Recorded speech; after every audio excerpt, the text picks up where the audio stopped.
Okay guys, as well on Wednesday with Naruto chapter, the new Bleach chapter comes out and it is chapter 580 and it is called The Light, and there is a reason why it's called The Light because it is such a good chapter. In fact, because at the end of the last chapter we saw basically Kenny wipe out Grammy like it was nothing, Yachiro goes missing and he's like, go and find her or I'm going to kill you myself. And then the female knights come into it, which we've all seen them before because they hung around with Stonemurata E, the one that Komamura took down. So yeah, he took it down like it was nothing. So these four have come to finish off what Grammy couldn't do, and that was to take out Kenny. So basically, yeah, we've seen them all before, but I don't think we learnt their names fully. We only got a little bit of their names. So the first one we see is Stonemurata T Thunderbolt, which her true name is Candice Canip, and I mean, damn, she has some power. I mean, she wiped out most of Squad 11. Wow. And everyone's like, oh, there's still some standing there. Your power sucks. And then she's like, shut up. I'll just hit them again when they all come out. So then basically what happens is Kenny goes to fully attack her, and then she dodges it and smacks him to the ground full force with a Thunder Punch. Sounds like a Pokemon move. Well, it is a Pokemon move. And he hits the floor and he's like, ooh. And then she's like, how will you still be able to move that fast after fighting Grammy? You should be really weak and slow. And then he's like, nah.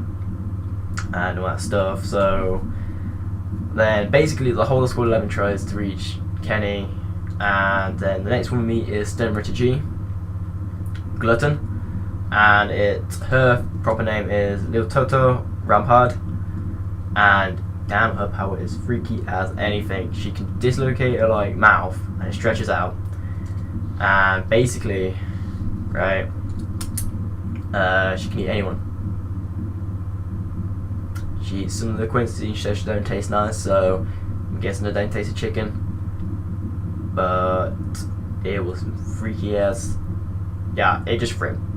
I just thought it was freaky, but her power's quite cool though. She can eat people and do it, so, well, oh, okay. So yet again, they try and reach Kenny, Squad 11, and they keep going around, and then they run into Stonemurata P power, and her name is Minenas Macaron. But I mean, some of these names I can't pronounce. And she like literally smacks someone into the ground and practically kills them. Most of Squad 11 gets killed. That's what I can say. Most of them get owned, and she could do anything. It looked like Force Hammer to me, but she smacks half of them, and then she's like, oh, sorry. So she's a little bit like a Moe character. Plays Q and Ditzy, and then she's like, why are you keeping running away and all that stuff, try and reach your captain, and they're like, oh, every time we try and reach our captain, we're into one of you guys. So yeah, again, she makes them run, and then they run into the last female knight, Stonemurata Z, which stands for zombie, and her name's Giselle Jewel. And basically her power is one of the best ones, right? She gets cut, and then all that's like open because, you know, I mean, logic always go for the shoulders first, and then all the blood goes everywhere because her blood splats everywhere. Wow, like for a long time. I haven't seen that in Bleach, and it goes across everyone. And then she says, "You're coding my blood." And they're like, "Yes, so." She goes, "Well, anyone that's coding my blood, I can control because I'm a zombie and turns into my corpses, and they have to do what I tell them." And they're like, "Oh crap!" And then she goes, commit suicide, and all of them do it. So Squad 11's numbers have just gone from this to that.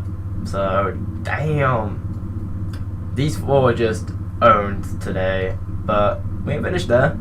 Kenny's sitting on the ground, and they're just like, well, since he's all wounded, it's probably best if we take him down now because he ain't gonna be able to do anything. And then he's like, is this the end? And then like they're like, oh, this must be a dying whisper. And then they're all thinking, oh, who's going to do the final blow? And then someone goes, what about we do rock, paper, scissors? And everyone goes, what wins? And we go, rock. And then everyone's like, well, everyone's going to choose rock if rock wins. And then next minute they all turn around and there is a bright light in the sky, which hints to the title, The Light, which we all know what that is when it lights in the sky, because it happened the same with Renji and Rukia. I can officially say Ichigo is back in the Serite. Hallelujah! Finally he's reached back. Oh my god. It's been so long since I wanted to see him, and he is going to own these female knights. He's going to go and be like, yo, no one touches Kenny. Okay? And then they're going to team up together, hopefully, and it's going to be some badass fight. But I believe it's Ichigo, because it's like bright light in the sky, and that happened with Rukia and Renji. So come into next week. Next week, it's going to be a full flowing battle between these four and Ichigo with his 2 Zanpakuto. We might even see his new Bankai, but that might be a little bit later on when he goes against someone twice as strong. Because I think he's that powerful now, he won't even need to go Bankai against these 4. He might do when they activate their Quincy ability, which like supercharges them when they resonate apparently and all that stuff. So yeah, I can't wait till next week. And this chapter was a very good one. We actually got to find out their names and find out what their full powers are. And damn, I mean, like Ichigo, I know Ichigo's gonna get coated in zombies' blood, and Ichigo's gonna commit suicide, and then he's gonna be like, what? So it's gonna be good. So thank you guys for watching, and I will see you guys next week.